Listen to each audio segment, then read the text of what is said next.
Buenos días. Don Eva, perdón un segundo. Sí.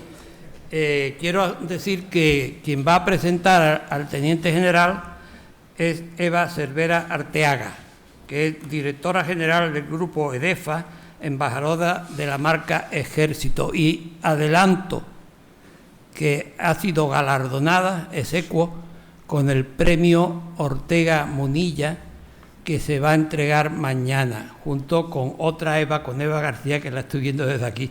2 artículos maravillosos, los dos artículos verdaderamente dignos del premio. Y nada más. Muchas gracias. Gracias. Bueno, voy a tener el honor de presentar a nuestro siguiente ponente. Jefe del Mando de Canarias del Ejército de Tierra y comandante del Mando Operativo Terrestre, el teniente general Julio Salom Herrera nació en Madrid, en el seno de una familia militar, pero su vida ha transcurrido en distintos lugares de España. En la capital vivió su infancia, en Almería su etapa de juventud y en Melilla, donde lo llevaría a la Legión, se asienta su familia. Cursó estudios de enseñanza superior militar en la Academia General Militar de Zaragoza como componente de la 42 Promoción. Promovido a teniente de infantería en julio del 87, fue destinado al tercio Gran Capitán I de la Legión, en la segunda bandera motorizada, en Melilla, donde ejerció el mando de sección. Allí interiorizó, como él mismo ha dicho, todo lo que se desprende del credo legionario, y reproduzco sus palabras. Una forma de luchar y de vivir que no dejan de ser una sublimación de los propios valores que definen a la infantería, exhortan a combatir sin descanso, a defender al compañero, a ser veloz y resistente, a no rehuir la dureza del combate, a obedecer y a no dejar nunca a nadie tirado en el campo. En el empleo de capitán estuvo destinado en el Regimiento de Infantería Motorizado Pavía 19 y posteriormente en el tercio Gran Capitán I de la Legión, en la primera bandera mecanizada, marchando en el año 93 a su primera misión en el extranjero, como componente de la Agrupación Táctica Canarias en Bosnia-Herzegovina. Tras obtener el diploma de Estado Mayor, en el empleo de comandante, desarrolló sus cometidos en la Dirección de Enseñanza, Instrucción, Adiestramiento y Evaluación en Granada. Posteriormente, destinado en el cuartel general de la Comandancia General de Melilla, volvía a esta ciudad ejerciendo funciones de jefe del área de logística. Durante ese periodo estuvo destacado en Nayab, Irak, como jefe de la Unidad de Cooperación Civil-Militar. Ya como teniente coronel, fue designado jefe de la primera bandera de la Legión y de nuevo desplegado en el exterior, esta vez en Istok, Kosovo. Más tarde, en febrero de 2011, fue nombrado ayudante de campo a las órdenes de Su Majestad el Rey Juan Carlos I, pasando en junio de 2014 a las órdenes del Rey Felipe VI, también como ayudante de campo hasta el mes de diciembre. Entonces, ya ascendido a coronel, se le nombró jefe del tercio Alejandro Farnesio IV de la Legión, en Ronda, Málaga, desplegando en enero de 2015 con parte de su unidad en Besmaya, Irak, durante el primer despliegue de la operación Inherent Resolve contra el Daesh. En julio de 2017 ascendía a general de brigada, haciéndose cargo entonces del mando de la División de Operaciones del Estado Mayor del Ejército, hasta que 2 años después ascendió a general de división y pasó a ocupar el puesto de jefe del Estado Mayor de la Fuerza Terrestre, en Sevilla. Y es así como llegamos a noviembre de 2022, cuando fue nombrado jefe del Mando de Canarias del Ejército de Tierra, siendo promovido a teniente general en enero de 2023. El Mando de Canarias del Ejército de Tierra, que integra las comandancias generales de Ceuta, Melilla y Baleares, como estructura de la fuerza desempeña sus atribuciones orgánicas dependiendo directamente del general de Ejército Amador Enseñat, jefe de Estado Mayor del Ejército de Tierra, GEME, y como mando operativo terrestre ejecuta cometidos operativos dependiendo del jefe de Estado Mayor de la Defensa a través de su mando de operaciones. El teniente general Salom está en posesión de numerosas condecoraciones civiles y militares. En diciembre del pasado año, el GEME le concedía el premio Gran Capitán por su trayectoria como oficial de infantería. Sed antorchas que iluminen el camino a vuestros soldados con vuestra entrega y lealtad, dijo entonces al recoger esa espada de honor. Su ejemplo, liderazgo y valores humanos dejan huella en quienes han servido a sus órdenes. Pero más allá de su incuestionable valía como militar, quienes tenemos la fortuna de haberle conocido, ya al frente del Mando de Canarias, podemos dar fe de un factor fundamental tras su brillante carrera profesional, su enorme capacidad para acercar las Fuerzas Armadas a la ciudadanía. Una cercanía, objetivo de este curso de verano, que el general Salom logra con una completa entrega personal, acercando con su trabajo y su muy especial talante el mundo civil y el militar, un gran hacedor de lo que se ha dado en llamar cultura de la defensa.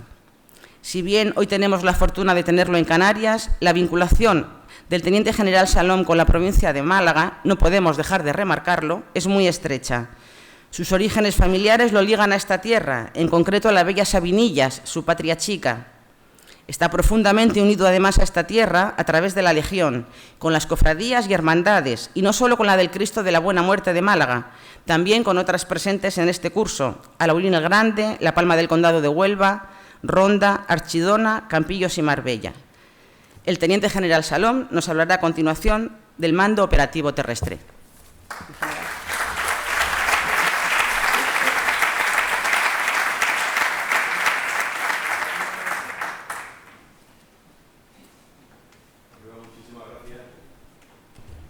Muchísimas gracias, Eva, por tu presentación. Querido Paco, presidente de la Hermandad Nacional, el legionario de honor, querido mi general, con tu permiso, legionarios de honor, embajadores de ejército, queridos amigos, mi general Martín Cabrero, jefe mío de la Legión, mi coronel de Vivero, jefe de bandera mío de la primera bandera, y tantos amigos cofrades, legionarios que estáis aquí hoy, con una densidad de amigos por butaca cuadrada que me da hasta miedo. Vamos a ver si soy capaz de transmitir lo que me he propuesto, que, bueno, el tema ya lo sabéis, el mando operativo terrestre, que es un mando, digamos, de los más modernos. Hacían nuestro general de la Esperanza brillantemente, el MADO, que es un mando moderno. Todavía el mando de Canarias, tal y como está concebido, es más moderno todavía.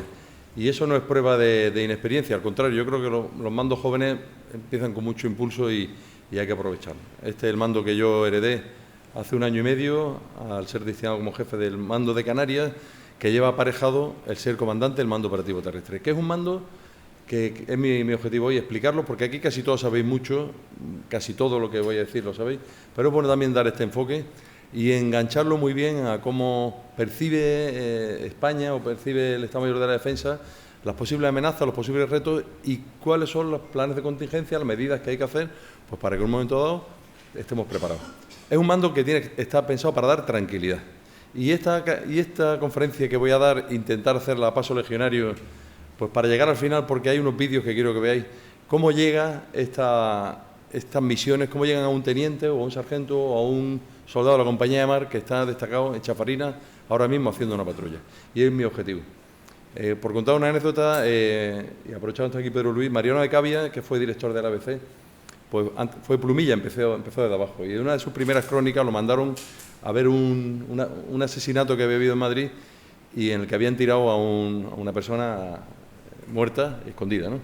Entonces, cuando hizo su crónica, dijo algo así como, dice, la policía encontró al difunto a 2 metros, tirado de una zanja a 2 metros de altura. Entonces el redactor le dijo, no, hombre, sería 2 metros de profundidad. Y entonces él dijo, no, es que yo estoy poniéndome de parte desde el punto de vista del finado, ¿no? Desde el punto de vista. Pues yo voy a hablar un poco del finado. El finado de aquí es el teniente, el sargento ese que está hoy en la Corona Forestal de Tenerife vigilando los montes. Y a ver cómo engancha todo esto a lo que os voy a contar. Bueno, pues hablaremos de la organización del mando de Canarias. Veréis que en la presentación siempre a la derecha, a la izquierda vuestra, perdón, está el escudo del ejército y a la izquierda hay un escudo pequeño, ahí está el escudo del mando de Canarias. También tengo que explicar por qué se llama mando de Canarias, algo que no está solo en Canarias, lo vamos a ir viendo.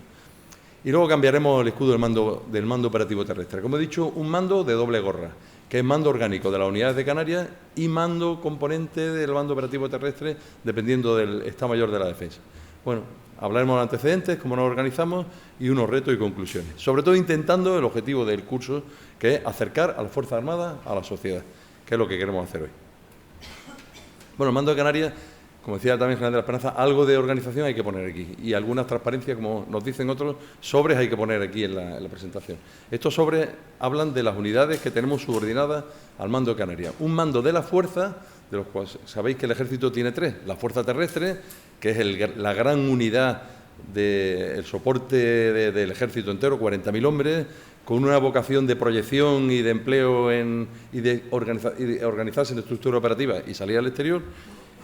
el cuartel general terrestre de disponibilidad en Valencia, que en nuestro cerebro es ese cuartel del Cuerpo de Ejército al que le vamos a poner todas las unidades que necesitemos para cumplir una misión, ahora mismo desplegado en Eslovaquia, y luego el mando de Canarias, que podríamos definirlo mejor como el mando de fuerzas extrapeninsulares.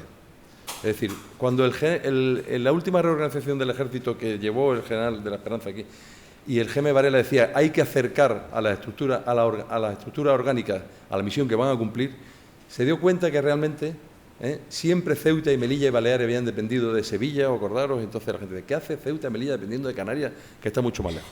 Bueno, pues realmente todo iba encadenado a esa misión operativa que íbamos a cumplir, el mando operativo terrestre. Ese mando que cumple unas misiones que el Ejército había hecho siempre, pero que desde su creación se le da carta de naturaleza. Es decir, el Ejército ha estado siempre en Ceuta, ha estado siempre en Melilla, ha estado siempre ocupando el territorio, ha estado siempre izando la bandera en la isla Chafarinas, pero no había un encaje operativo. Y ese encaje operativo se le da el integrarnos en la estructura del mando de operaciones como mando operativo terrestre. Vamos a hablar un poquito más adelante de eso. Como veis, una comandancia en Ceuta, en Melilla, en Baleares, una brigada de Canarias, que hablaremos un poquito de ella más adelante, y luego unas pequeñas unidades que le dan al mando de Canarias esa personalidad propia por tener unos helicópteros que le permiten movernos entre islas. Hay que entender que nosotros tenemos que tener capacidad de estar en cualquier isla, en cualquier momento, una defensa antiaérea con el Regimiento 94, que lógicamente cerca de la base de Gando tiene una misión muy clara, que es defender la base aérea más importante que tiene el Ejército en el sur de España, y un regimiento que está para vigilancia del campo de batalla. Bueno, este es un poco nuestro despliegue. Recupera ese concepto que decía antes la gente, mando estratégico Baleares, Estrecho Canarias, pero realmente yo quiero deciros que es como el finado, la visión desde fuera de lo que es España, es decir, todo lo extrapeninsular visto desde lo extrapeninsular.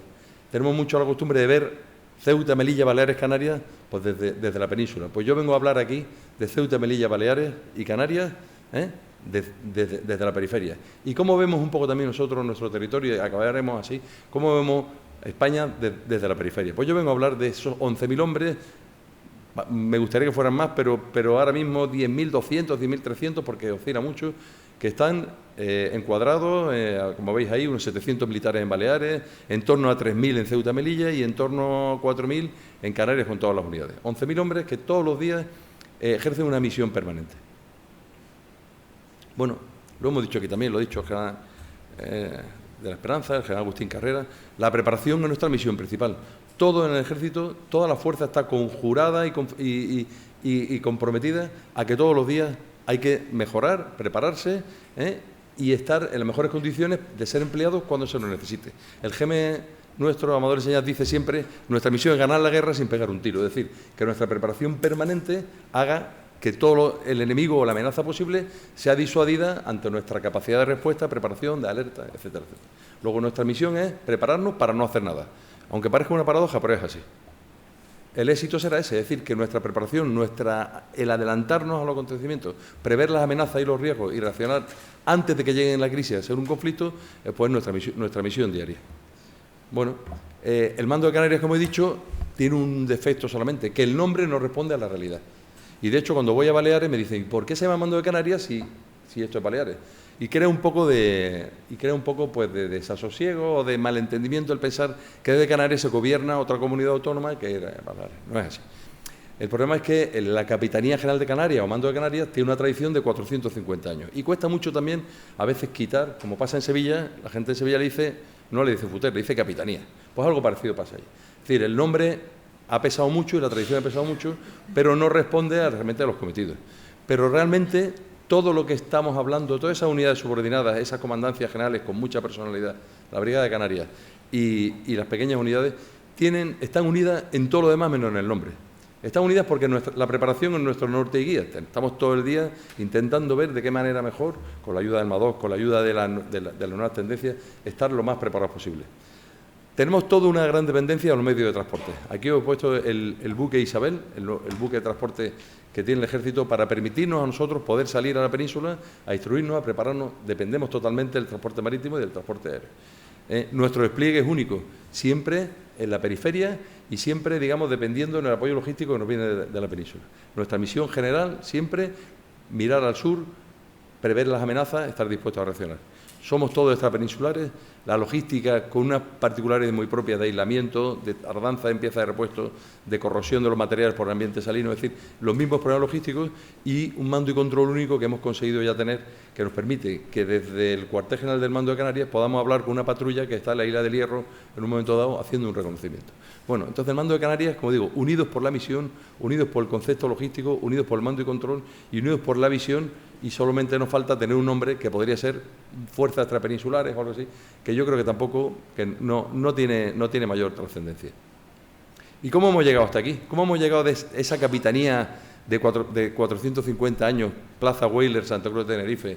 Ahí os pongo una foto también conmemorativa del año pasado, 300 aniversario de la constitución de la capitanía en Santa Cruz, donde juntamos a todos los tenientes generales que habían sido capitanes generales y estaban vivos. ¿Cómo hemos llegado a ser una unidad moderna de combate, mirando siempre pues, a ser mejores? Pues vamos a ver un poquito por qué estamos ahí. Y tenemos que irnos un poquito a los antecedentes, los siglos XIV y XV, en el que, como todos sabéis bien, y más aquí en Málaga, acaba la Reconquista y España se empieza a definir y a ver qué hay que hacer. Y tiene dos ejes estratégicos.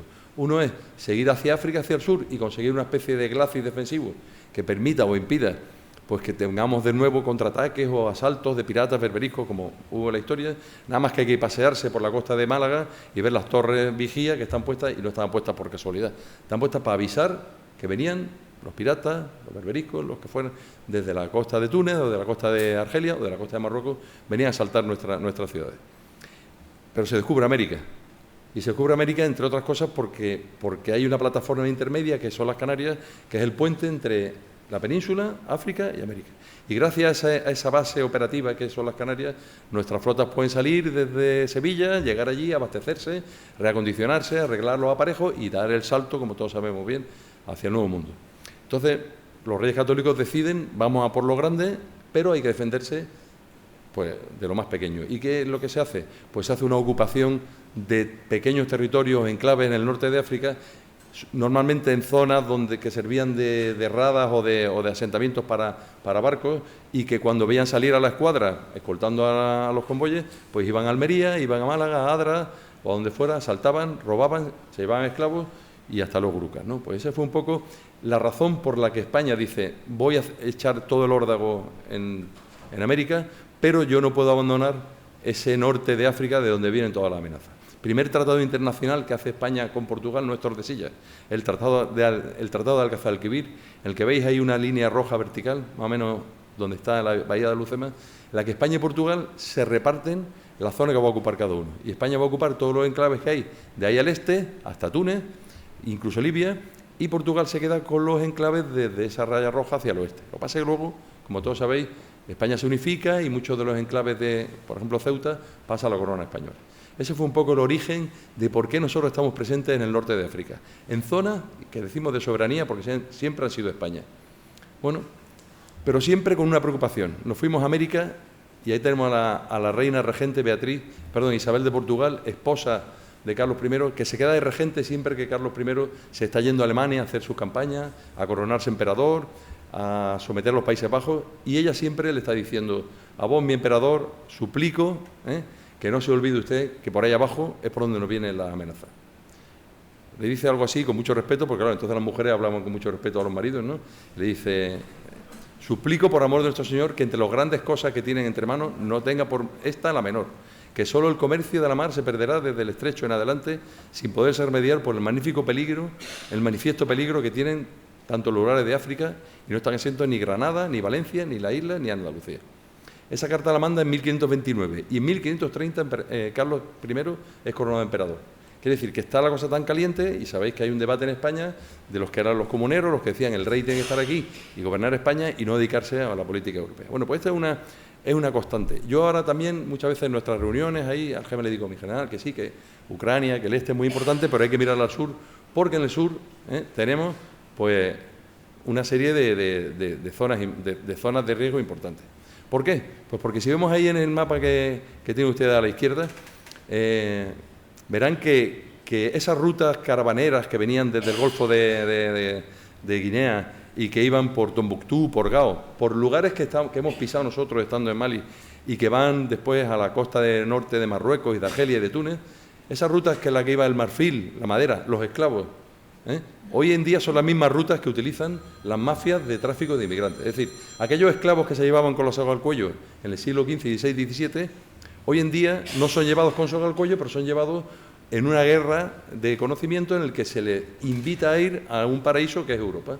Entonces, engañados o no engañados, coaccionados, pues se les lleva. Es decir, el mismo problema que teníamos antes lo tenemos ahora por otras vías. Pero lo que está claro es que la costa atlántica de Marruecos y de Mauritania y de Senegal y la costa mediterránea de Marruecos, Argelia y Túnez son exportadores de una inmigración ilegal que lógicamente se convierte en un riesgo como el Departamento de Seguridad Nacional en el año 2023 ya establece una matriz de riesgos y amenazas, como veis ahí, pues un eje de abscisa y de ordenada, tanto la amenaza como la probabilidad, y vemos que en la esquina superior derecha tenemos las campañas de desinformación, por aquellas por las que se llevan a los inmigrantes, el terrorismo y radicalización violenta, que también sabemos que es muy presente, y por supuesto los flujos migratorios e irregulares. Es decir, que ya España se da cuenta que los flujos migratorios, las campañas de desinformación y el terrorismo y la radicalización son unos riesgos a los que hay que hacer frente. Esa estrategia de seguridad nacional que ya lo reconoce provoca o aconseja que parezca que sea prudente que nosotros en los lugares más próximos a esas amenazas tengamos una estructura operativa adecuada para todos. O sea, parece prudente que nuestros soldados, legionarios regulares sepan manejar control de masa porque en el año 2021 tuvieron que hacerlo en la frontera del Tarajal en Ceuta ante una campaña de desinformación que nos mete 12.000 personas en 48 horas en Ceuta, que hablaremos un poquito más adelante. Parece prudente que nuestros carros en Melilla pues vayan por la pista de carros. ¿Por qué? Porque es una manera de decir, porque estamos dispuestos. O parece prudente que en Canarias tengamos un misil Mistral, a lo mejor pues diciendo pues que si hay una amenaza aérea podremos responder. No en ningún momento no estamos amenazando, estamos simplemente diciendo que estamos dispuestos a responder. Y esa es la estrategia, el plan estratégico de defensa y disuasión que el jefe de Estado Mayor de la Defensa establece y dice que va a haber unos mandos permanentes, y lo veis ahí a vuestra izquierda, en la que los ejércitos van a tener una estructura permanente de presencia, vigilancia y disuasión del territorio o del espacio aéreo o del espacio marítimo o del espacio ciberespacial o ciberespacial. Ahí tenemos nosotros nuestro mando operativo terrestre, el motivo por qué estoy dando yo esta charla. También tenemos un mando operativo marítimo que está en Cartagena, un mando operativo aéreo que está en Torrejón, un mando operativo espacial que va a mirar por encima del espectro todo ese tipo de amenazas que hay hoy en día, satelital, etcétera, etcétera, y un mando operativo ciberespacial que va a estar dentro de la guerra para preparar la ciberdefensa. Vemos que a la izquierda vuestra tenéis los mandos componentes terrestres. Hablaremos un poquito más adelante porque no es el objeto de la presentación. Lo que sí es importante saber que damos carta de naturaleza a unas misiones que permanentemente había hecho el ejército, que era el ejercicio de la soberanía, primer mandato constitucional. Es decir, la soberanía se ejerce en un mandato constitucional a través de las Fuerzas Armadas, pisando, controlando el territorio. No puede haber aviones que vuelen por nuestro espacio aéreo sin que nosotros lo sepamos y sin nuestro permiso. No puede haber barcos que entren en el mar territorial o en el mar de responsabilidad nuestra sin nuestro permiso o conocimiento.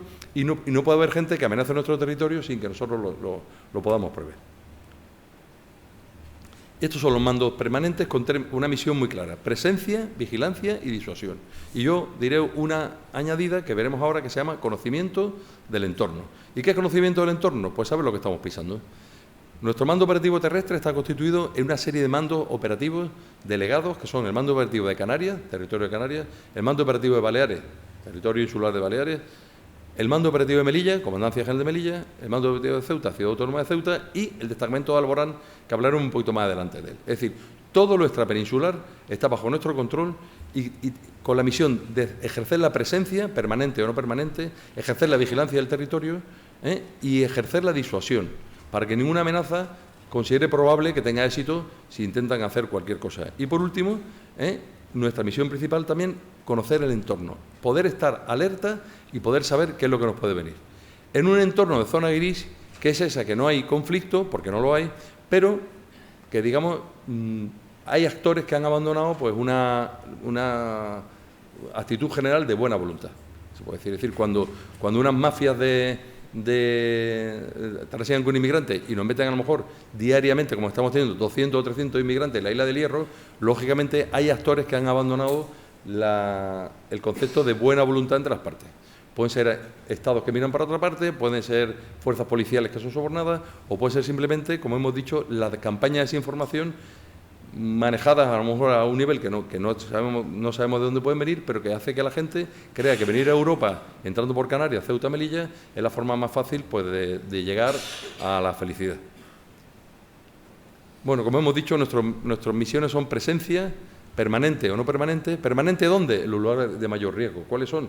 Como hemos dicho, las islas y peñones de soberanía, Chafarinas, Vélez, Alucema y el destacamento de Alborán, la isla de Alborán, y una presencia discontinua, es decir, que no tengo que estar todos los días haciendo esa misión de presencia en Ceuta, Melilla, porque ya estoy, y en Canarias, en las islas no ocupadas o en las ocupadas. La vigilancia, como hemos dicho, estar atento, la disuasión con nuestra actitud, y luego una misión secundaria, pero tampoco desdeñable, que en estos territorios extrapeninsulares el apoyo a las fuerzas y cuerpos de seguridad del Estado es una constante. ¿Por qué? Porque en cualquier momento puede haber la necesidad de reforzar a las fuerzas y cuerpos de seguridad del Estado, ejemplo Ceuta, o ejemplo volcán Tajo Agaite en la isla de La Palma o apagón en la isla de La Gomera. ¿Cuál es la primera respuesta de un Estado en un territorio fragmentado y extrapeninsular? Pues tirar de la unidad que está más organizada y más dispuesta, que es el Ejército. Esto es nuestra área de responsabilidad, el área de operaciones terrestres, todo lo extrapeninsular, pero ampliable al resto del territorio peninsular cuando así se determine. Por ejemplo, en estos momentos, la operación que ha hablado antes también nuestro coronel, la operación Centinela Gallego de vigilancia de los montes en Galicia, está transferida al mando operativo terrestre. Es decir, tenemos la vocación de que cuando sea, por ejemplo, la operación Balmis, también se hizo del mando operativo terrestre, es decir, cuando hay una misión permanente del Ejército que hay que ejercerla, el GEME puede atribuirle, delegarle las responsabilidades y ampliar el área de operaciones, no solamente a lo extrapeninsular, sino al resto del territorio peninsular o a una parte de ello. Estas son nuestras áreas de operaciones permanentes: Canarias, Ceuta, Baleares, Melilla y los 4 islas y peñones del norte de África. Y como he dicho que tenía que ponerme de parte del finado, vamos a ver pues la misión que hace el teniente Atienza, precisamente, en Vélez, en un momentillo, en un TikTok que le voy a decir. El Peñón de Vélez de La Gomera, español desde 1508, lo guarnice actualmente unas secciones regulares de Melilla con apoyo a la Compañía de Mar, Sanidad y Transmisiones. Desde la extrema vanguardia, como reza mi problema, me atrevo. El Peñón de Vélez de La Gomera. Ya hemos hablado de la presencia permanente en islas y peñones. Alucema, Chafarinas, Vélez y Alborán, voy a repetirlo varias veces porque configuran una personalidad muy propia a nuestro mando, y esa presencia no permanente que nos hace estar permanentemente pues, pisando, tocando el terreno. Ya lo hemos dicho antes. Esa disuasión, cuando yo pongo por ejemplo, como veis ahí, en un Twitter del Estado Mayor de la Defensa o una noticia del mando del Grupo Táctico Canarias y ponemos un Mistral y un helicóptero, estamos dando un mensaje. Estamos diciendo que en cualquier isla podemos tener una defensa aérea inmediata. Cuando nosotros estamos con una entidad de sección o grupo táctico en Lanzarote, por ejemplo, y hay una avalancha grande de inmigrantes, la población sabe que si hubiera un colapso de la ciudad, nosotros seríamos los primeros que tendríamos que ayudar. Cuando estoy vigilando la frontera, estoy diciendo que estoy dispuesto y que no quiero que entre ningún inmigrante o ninguna amenaza por allí. Esos son mensajes que en esa guerra del entorno del conocimiento que estamos haciendo también hay que decirlo. Es decir, nosotros tenemos que decirle a todo el mundo que estamos preparados. Ese es un poco nuestro mensaje. Y en ese mensaje, pues hablamos del archipiélago canario, que es uno de los grandes desconocidos. Canarias no tiene una ocupación permanente en todas las islas. Hay 3 islas ocupadas permanentemente, que son Tenerife, Gran Canaria y Fuerteventura. Y luego hay unas islas, las 4 restantes, que las llaman también islas menores o no capitalinas, son islas que tienen unas unidades que se llaman unidades de apoyo a la proyección. Antiguos cuarteles que hemos mantenido para que nuestras unidades puedan desplegar temporalmente en esas islas. Bien, tenemos una presión grande, y lo saben, de ceder y de ceder cuarteles con la presión migratoria. Pero, lógicamente, en un territorio fragmentado, Canarias no tiene 9 bases o acuartelamientos allí. Canarias tiene 1 por isla. Por lo tanto, Lo que se cede pierde la capacidad para la que se creó. Es decir, para poder acoger refuerzos o en un momento dado, como pasó en la isla de La Palma en la erupción del volcán, tener un centro de acogida para casi 2.000 personas que hubo en un momento dado allí. Es decir, son capacidades estratégicas para la nación, no para el Ejército ni para el Ministerio de Defensa, para la nación. El tener unos núcleos de despliegue que en un momento dado nos permitan poder reaccionar o poder acoger o poder ayudar. Ese es un poco el concepto de unidades de apoyo a la proyección. Y ese es nuestro despliegue. Un despliegue que temporalmente vamos a ir haciendo en distintos entornos y en distintas islas, como vamos a poner aquí.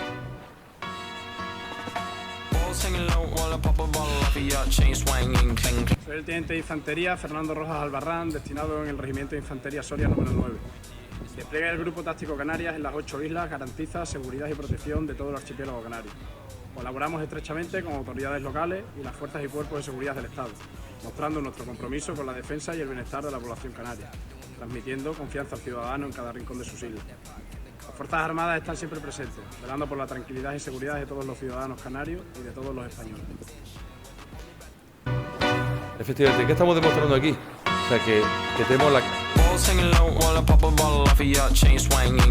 Soy el teniente de infantería Fernando Rojas Albarrán, destinado en el Regimiento de Infantería Soria número 9.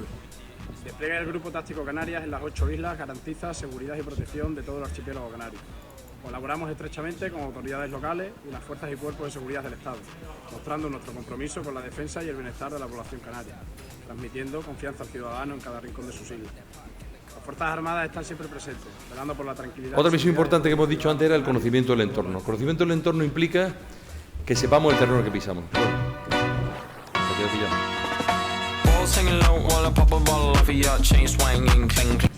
Perdona.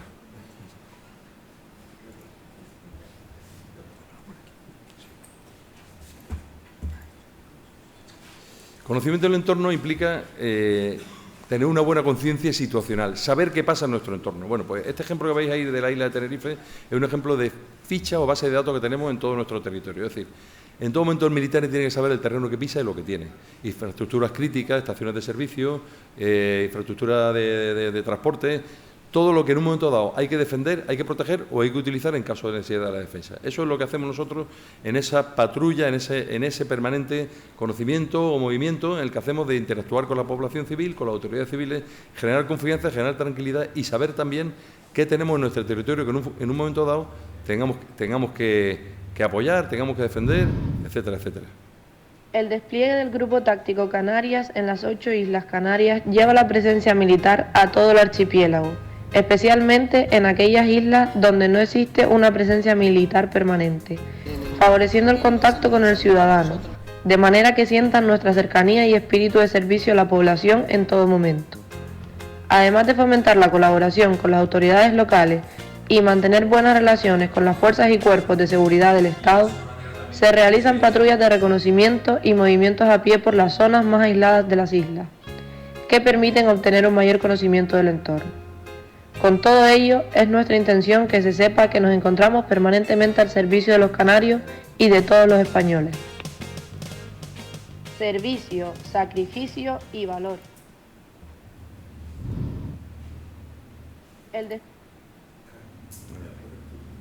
Bien, y por último vamos a hablar de la presencia permanente, como he dicho, aquí vemos la isla de Alucema, en esos territorios. Esos territorios configuran una personalidad especial, porque ¿qué hacemos nosotros en Vélez, en Alucema, en Chafarinas y en el destacamento de Alborán?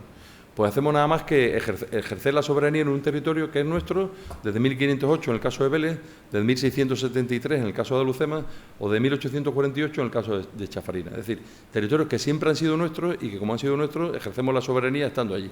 Fueron ocupados en su momento, llegó a tener 400 habitantes Alucema, llegó a tener 1.000 habitantes Vélez o 2.000 habitantes Chafarinas. Hoy en día solamente hay población estable militar, es decir, destacamentos militares. Es una misión muy compleja. El general Martín Cabrero ha sido comandante estando en regulares allí, de un destacamento. Una misión compleja en la que el teniente ejerce el liderazgo de forma muy directa.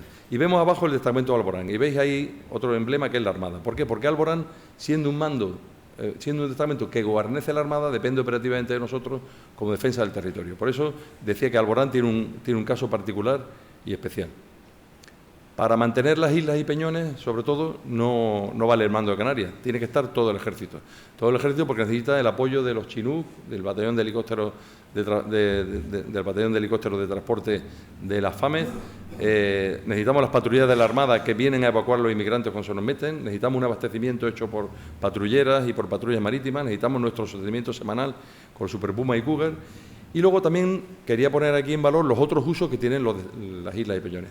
Siempre ha habido tesis abandonistas con respecto a la isla de Peñones. ¿Para qué estamos allí si aquello no vale para nada? Bueno, no vale, primero es nuestro y segundo, ¿por qué no va a valer? Porque, por ejemplo, la red sismológica nacional, el tener sensores como tenemos ahora mismo al otro lado de la falla del Mar de Alborán, nos da un poder de información enorme. Y ese poder de información te lo puede dar sismológicamente, climatológicamente, ambientológicamente o lo que queramos. La defensa de entornos naturales, como es las chafarinas, que es Refugio Nacional de Caza y Pesca, y otros 1000 usos que podemos tener, porque realmente son territorios nuestros donde estamos ejerciendo la soberanía desde hace más de 5 siglos y de que cualquier país demuestra que defendiendo lo poco se defiende lo mucho. Y la voluntad de defensa muchas veces se gana defendiendo en estos pequeños enclaves aparentemente insignificantes.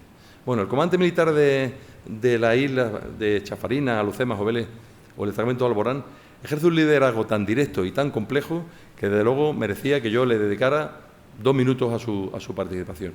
Tiene unas labores muy complejas de mantenimiento, porque tened en cuenta que es una isla que se encuentra, como su propio nombre dice, aislada, pero aislada y a una distancia de, en el mejor de los casos, media hora de helicóptero desde Melilla. Con lo cual, ni todos los abastecimientos son posibles en helicóptero, ni todos los días va a ser posible un abastecimiento. Ellos tienen que tener el frío industrial, porque tienen neveras, tienen que tener embarcaciones preparadas para poder hacer las patrullas marítimas, comen todos los días, mantienen sus instalaciones, tienen un centro de comunicaciones que hay que enlazar, tienen que tener un polvorín que lo tienen que tener mantenido, controlado, etcétera, etcétera. Tienen una cooperativa porque la gente tiene que tomarse su refresco, su bocadillo en los tiempos de descanso. Tiene una estafeta porque tiene una comunicación semanalmente con la Comandancia General de Melilla, tiene un sistema de gestión de residuos, de agua y carburantes y, sobre todo, tiene que mandar a 30 y tantos hombres que están allí en una isla, aislados durante un mes, a los que tienes que tener motivados, instruidos, preparados, haciendo mantenimiento y luego tienes que atender sus condiciones de vida, su calidad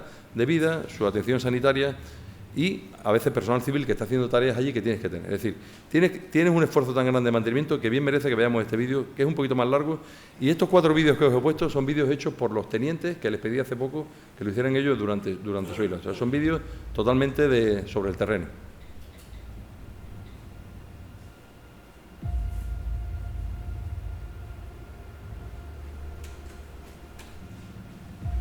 Soy el teniente Marcos Castillo Miralles, jefe de destacamento de las Islas Chafarinas, perteneciente al 10º capitán primero de la legión.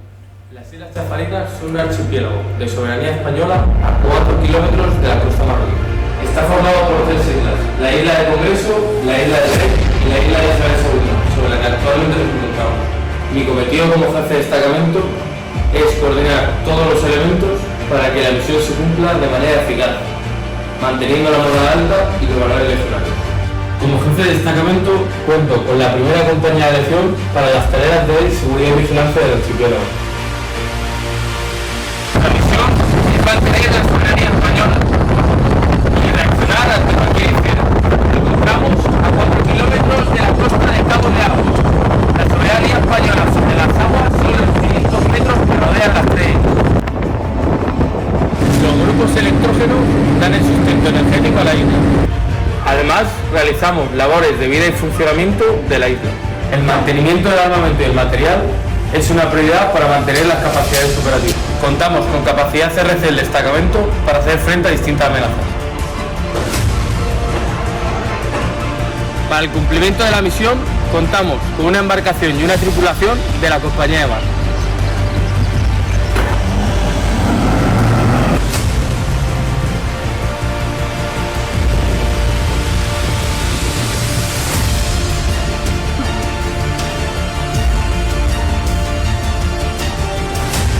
Contamos con un CEGOM que mantiene nuestros enlaces con la cadena de mando. El destacamento cuenta con un sistema de reciclaje y procesamiento de los residuos en el quemadero. Se están realizando numerosas obras en el destacamento, entre ellas la construcción de una nueva plaza fotovoltaica. Como las constantes y el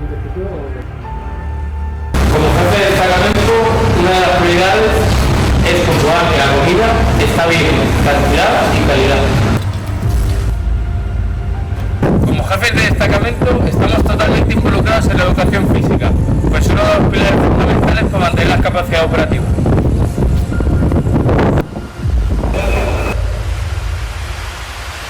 Firme.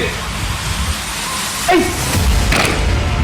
Damas y caballeros legionarios, de nuestro credo, recitar conmigo la bandera de la legión. ¡De frente! ¡Ay! ¡La bandera de la legión será la más gloriosa, porque la tenía la sangre de su legionario!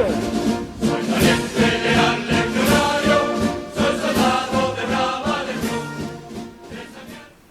Es decir, lo que nos decía antes General de la Esperanza de ese liderazgo que tiene que tener un oficial, pues hay tenientes que han salido este año y que dentro de un par de meses pues estará uno en las Chafarinas o en Alucemas o en Vélez de la Gomera y tendrá que cogerse a 30 y tantos soldados suyos con un destacamento de la Compañía de Mar, con un destacamento del Regimiento de Transmisiones Estratégicas 22, con un enfermero que también le va a llegar y con unos civiles que están haciendo reparaciones y todo eso meterlo en una costelera que se llama Isla de Alucemas, Isla de Chafarinas, y tenerlos instruidos, motivados, trabajando, con sus horas de descanso, con sus horas de trabajo, con su plan de defensa, con su calidad de vida, es decir, una auténtica escuela de mando en la que pues tenemos este grupo de oficiales tanto en Vélez como en Alucemas, como en Chafarinas, como en el destacamento de Alborán, que os lo he marcado aquí. Bien, ¿cuáles son nuestras misiones? Bueno, pues nosotros no somos alarmistas, sino todo lo contrario. He dicho que este es el mando que se crea para tener confianza, tranquilidad, estabilidad, pero el entorno buca, el entorno volátil, incierto y ambiguo el que tenemos y cambiante que tenemos ahora mismo hace que pasáramos en Ceuta en el 2021, en mayo, de tener un día de total tranquilidad a tener 12.000 hombres que en 48 horas entraron en la isla. Con la trampa saducea de haber hecho un mensaje diciendo que Cristiano Ronaldo iba a firmar autógrafos en un centro comercial de Ceuta. Y así entraron 12.000 personas. La policía se retiró, dejó la puerta abierta, la policía marroquí, y entraron 12.000 personas, de los cuales 1.000 jóvenes, que todavía colea el tema. Porque claro, es muy fácil responder en aquel momento con las armas que se tienen, pero luego vienen, como todos sabéis, los ajustes de cuentas y por qué se devolvieron en caliente a lo mejor a personas, pero claro, ante esa avalancha, imaginaros qué se puede hacer allí la delegación del Gobierno. Pues ¿qué hizo? Pedir a través del Ministerio de Defensa, de la Fuerza y Cuerpo de Seguridad de Estado y la Fuerza y Cuerpo de Seguridad de Estado, decir, estamos desbordadas, automáticamente el Ejército. Y el Ejército despliega, como vemos ahí con los BMR, en la playa del Tarajal, y de momento tapona y luego se empieza a colaborar con la Guardia Civil y Policía Nacional en sacar a todos los que no eran menores o que creíamos que no eran menores. Eso fue lo que pasó en 48 horas. Ahí está la declaración de la Guardia Civil, dice, si no es por el Ejército, esto nos pasan por encima. ¿Por qué? Pues porque la primera respuesta en un territorio fragmentado y extrapeninsular es contar pues, con lo que se tiene a mano, en este caso, el Ejército. Estas son imágenes también de Melilla, de momentos calientes, presión fronteriza en la frontera de Benassar. La diferencia de PIB en Melilla, entre Marruecos y España, es mucho mayor que la que hay entre México y Estados Unidos o mayor de cualquier entorno del mundo. Quiere decir que la presión muchas veces de la pobreza hace que veamos escenas como la que vemos ahí, de personas encaramadas ahí en la alambrada, en una foto que es bastante dura porque la foto está hecha desde un campo de golf, es decir, son los dos mundos, desde el campo de golf a la más absoluta miseria. Y esos barrios de Melilla donde vemos gente con la cara tapada no es Gaza ni es Cisjordania, es un barrio de Melilla, Falda de Reina Regente, en el año 2010, por una manifestación o una queja porque los planes de empleo no se habían dado como más o menos querían esos barrios. Es decir, que son puntos donde en un momento dado podemos entrar en una crisis prácticamente de una forma rápida. Por eso hay que conocer el entorno, saber lo que estamos pisando, tener indicadores de alerta. Estas son las crisis de cayucos que tenemos ahora mismo en Tenerife y en la Isla del Hierro.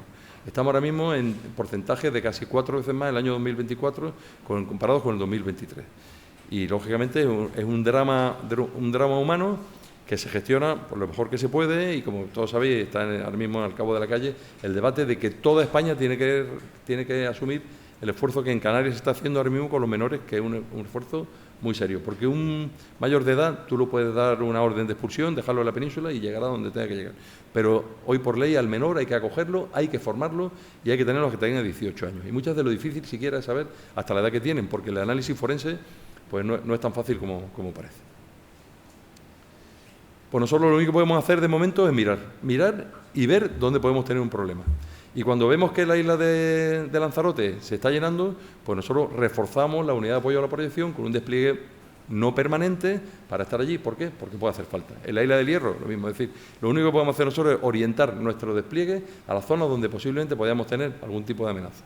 Y también estamos colaborando con las fuerzas de Cuerpo de Seguridad del Estado y con los organismos del Estado en la vigilancia de los montes. Sabéis, el año pasado tuvimos un incendio brutal en Tenerife y este año hemos hecho un convenio parecido al de Centinela Gallego que se llama Prometeo, y nosotros, nuestros soldados de la Brigada Canaria están ahora mismo patrullando y ejerciendo disuasión, porque la defensa del medio ambiente, que no es misión principal del Ejército, pero sí una misión por la que nosotros podemos colaborar con el resto de fuerzas y seguridad del Estado.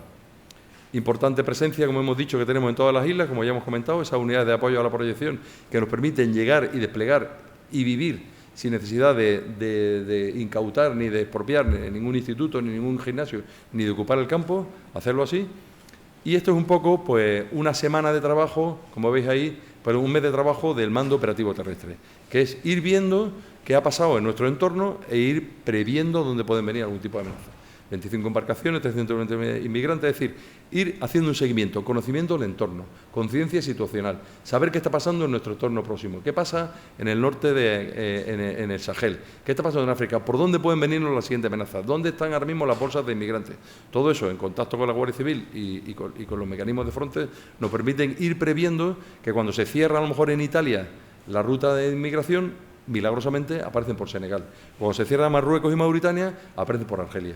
¿Por qué? Porque estos son pasos comunicantes y nosotros debemos estar atentos a cualquier tipo de presión por cualquier otro sitio. Bueno, nuestros retos, por supuesto, es mantener y mejorar la capacidad y el conocimiento de la situación, estar bien equipados, ser capaces de apoyar a fuerzas y cuerpos de seguridad del Estado en las mejores condiciones cuando se nos indique, tener mejor capacidad de contra UAS, contra sistemas no tripulados, la gran amenaza, lo hablaba en general de la Esperanza antes, cómo ha cambiado la guerra de Ucrania, pues también son zonas muy vulnerables al ataque de drones, mejorar nuestra capacidad de conocimiento del campo de batalla y, por supuesto, mejorar nuestra capacidad de mando y control. Que lo que le pase a una patrulla en el Hierro o a un comandante militar en la isla de Alucema, podamos conocerlo y poder tomar decisiones en tiempo y oportunidad. Necesita un sistema de mando y control potente. ¿Para qué?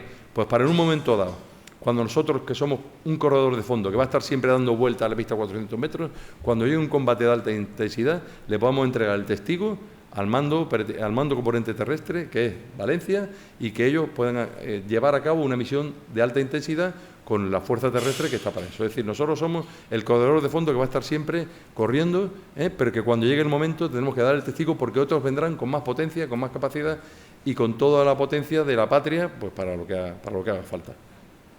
Nuestras conclusiones, pues como vemos, somos un mando joven que se está consolidando, que trabajaremos en la zona gris, en esa zona que no es de conflicto, pero que siempre no es de pura tranquilidad, con capacidad de reacción ante crisis de baja intensidad, ejemplo Ceuta, porque no habrá tiempo, totalmente integrados como dentro del mando de operaciones, totalmente cooperando con el mando operativo marítimo y mando operativo aéreo, con voluntad de ampliación nuestra área de operaciones terrestres al resto de la península. Cuando somos punta de lanza, es decir, no somos nada en el conjunto del ejército sin tener al resto del ejército detrás. Y luego tenemos que tener un sistema de mando y control pues fuerte, efectivo, resiliente, que nos permita 24 horas en cualquier entorno tener enlace con las unidades. Y en eso, pues como decía antes, pues desde un punto de vista de la periferia, desde el punto de vista del difunto. Y esa es una frase que siempre pongo en mis presentaciones de Benito Pérez Galdós, más español que nadie y más canario que nadie, en el que habla de los más chicos, los más distantes, seamos los primeros en el corazón de la patria. Porque Canarias siente en su alma todo el fuego del alma española. Y esta frase se dice, y hay que ponerla en su entorno histórico, cuando se pierde Cuba. Y hay un miedo en Canarias de que va a ser la siguiente conquista de americanos o de ingleses y que nos van a arrebatar. Y de hecho, porque cuando Cuba se pierde un trozo de España, no se pierde una colonia. Y hay un miedo grande en Canarias, incluso un debate de si había que chaquetear en un momento dado y quedarse como en tierra de nadie. Y son los propios canarios los que dicen esto. Dicen, no, somos los más distantes, los más lejanos, pero los primeros en el amor a la patria. Y eso es lo que se percibe desde Ceuta, desde Melilla, de Baleares, desde Canarias, y cómo vemos desde fuera el conjunto de la patria. Porque muchas veces ahí palpita mucho más, se ven más los riesgos, se ven más las amenazas, por lo tanto se quiere mucho más a la patria, que un poco el mensaje que quería traer pues dentro de nuestro ejército y la fuerza de los valores. Y nada más.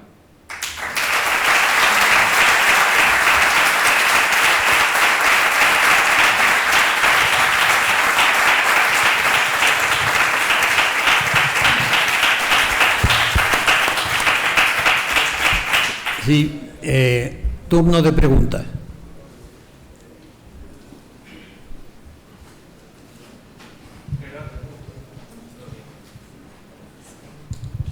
Gracias. Yo quería hacer una pregunta sobre las cuestiones migratorias, por lo que preocupa a la sociedad en general en estos momentos, porque está en el discurso político y también porque los datos de este año, especialmente en Canarias y en la Isla de Hierro, pues son, yo diría, de fracaso. Y hablo de la evitación, cómo evitar la inmigración ilegal. Después de los datos, después de su magnífico conocimiento y su responsabilidad, ¿qué se puede hacer que no se esté haciendo para evitar lo que estamos viviendo? Bueno, es casi para una conferencia. Mire, yo le voy a poner un ejemplo que es Alborán. Alborán se ha puesto ahora, es un lugar muy rentable para las mafias, para descargarnos inmigrantes. ¿Por qué? Pues porque cuando entra mal tiempo y se sale de, normalmente los de Alborán vienen de la zona de Nador, Argelia, y van a dejarlo en la costa de Almería. Cuando hace mal tiempo, se van ahí a mitad de camino y lo dejan en Alborán, que es territorio nacional, como puede ser Cuenca, pero que está totalmente aislado, ¿no? Yo mi consigna al comandante militar de Alborán es que nuestra misión es ver que son inmigrantes y que no es una amenaza militar, que nosotros estamos para eso. Es decir, siendo inmigrantes, no siendo amenaza militar. Cuando están llegando al puerto, nuestra misión es decirles welcome to Alborán y tratarlos como refugiados. ¿Por qué? Pues porque yo no puedo tratar al inmigrante como si fuera un enemigo. El riesgo está en que el inmigrante traiga armas o traiga otras intenciones. Para eso estoy yo. Entonces, nosotros como ejército, ahora mismo no podemos hacer nada que tratar y ayudar a esa persona que en ese momento es lo más vulnerable que hay. ¿Cuál es el problema? El problema es que prácticamente todos esos inmigrantes que están llegando a Canarias, con un decreto de expulsión, en 30 a 35 días son llevados a la península, dejando en centros de estancia temporal, pero que, como todos sabemos, ya anchas Castilla, ¿no? Entonces, ¿qué podemos hacer? Hombre, lo ideal sería que hubiera una inmigración regulada, que nosotros podíamos tener gente que hacen falta y que vinieran pues de una forma regulada, como España inmigró en su día. Pero yo ya ahí me escapo. Pero nosotros como militares, yo no puedo considerarlo como una amenaza. Puede ser una amenaza por lo que pueda traer envuelto en ese papel de persona, y esa es mi misión. Hacer un triaje y ver si lo que me viene son inmigrantes o puede haber un narcotraficante, un terrorista o alguien que viene a hacer otra cosa. Pero yo es que ahí ya casi no podría decirle aquí lo que habría que hacer, porque creo que nuestra misión ahora mismo como ejército, como fuerza, es tratarlos como refugiados. Y cuando nos llegan a la isla de Alucema, darle, como se le hace, hacerle un chequeo médico mínimo, darle una manta, darle una comida y esperar que alguien venga y se los lleve. Muchas gracias. Pues una pregunta, evidentemente, para una autoridad política y no una autoridad militar. Muchas gracias. Allí otra.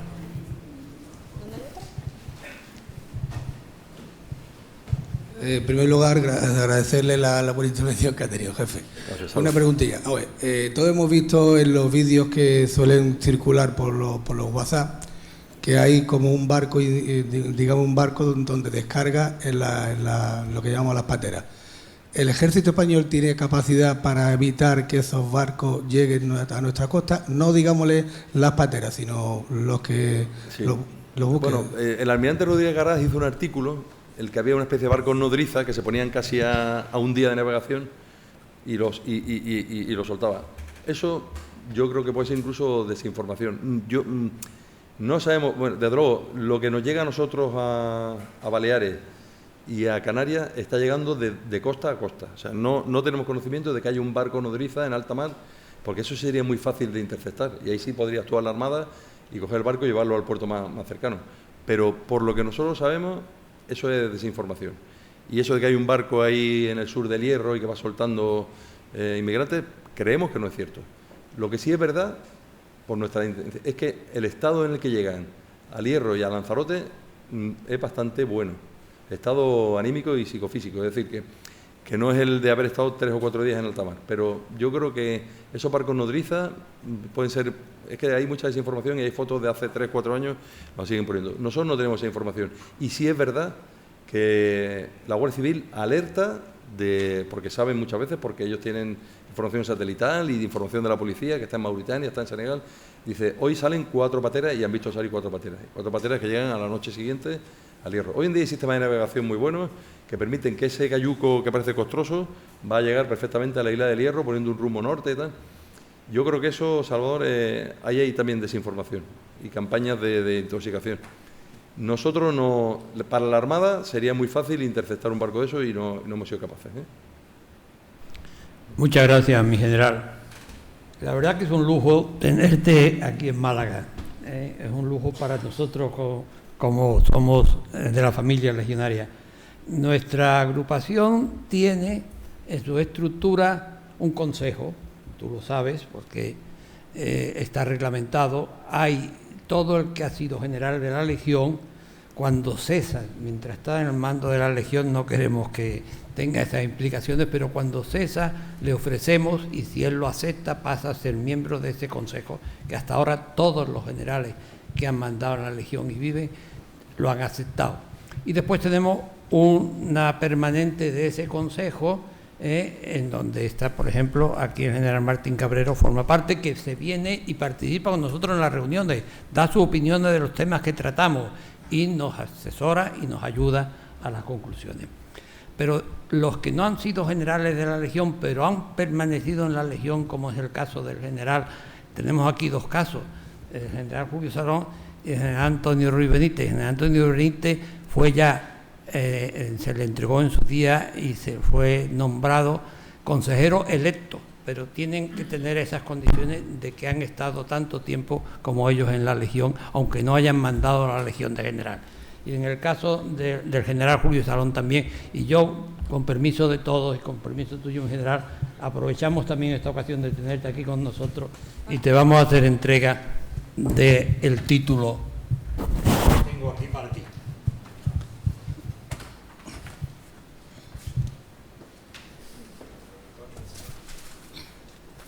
Lo voy a leer también, que dice así: al excelentísimo señor don Julio Salón Herrera, teniente general del mando de Canarias, la Agrupación Nacional de Legionarios de Honor José de Gamonilla, en cumplimiento de lo establecido en el artículo 4, artículo 30 del Estatuto, en concordancia con el artículo 9, artículo del Reglamento de Honor y Distinciones de esta agrupación, y como prueba de estimación y reconocimiento a los méritos y circunstancias que concurren en su persona, se le ofrece el título de consejero electo. Mi general, que lo ejerza con toda... Muchas gracias.